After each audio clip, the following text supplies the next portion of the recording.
Welcome to the Tenyi Dojo. Today we're going to be looking at Tenyi Spirit Vishuda.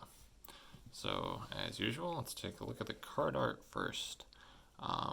This one's kind of interesting. I'm honestly not a huge fan of it. It kind of looks weird. Like most of the Tenyis, it looks kind of unfinished.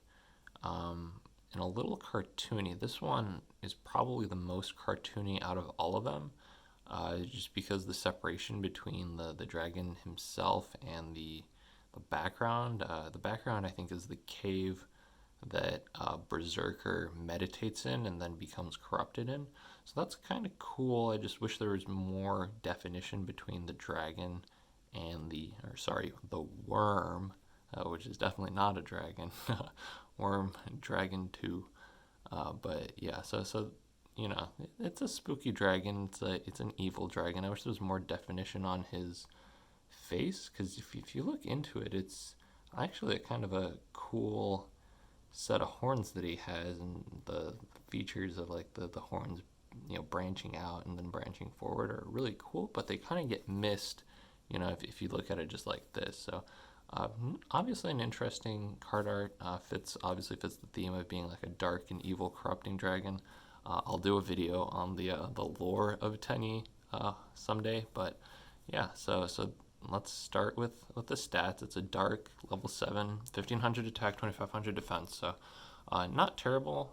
Sometimes you actually will special summon Vishuda and attack directly instead of linking off, just as like the last card in your combo or something, just because 1500 attacks higher than Monk, so most of the times you will convert to Monk before attacking, but this is one of the few cards that actually will put out more damage than a Monk, so sometimes you will attack with it.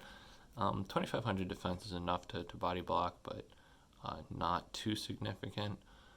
If you control a face-up non-effect monster, you can banish this card from your hand or graveyard, then target one card your opponent controls, return it to the hand. So this card is really, really nice because it allows you to both generically get rid of link monsters that don't have targeting protection. So any big boss monster that's giving you trouble, you can just special summon it, link into Monk, banish to bounce, and keep your combo going. Obviously, monsters like Appaloosa really hamper this card's effectiveness, but that's why we have other answers in the deck. Additionally, you target one card your opponent controls and return it to the hand, not one monster.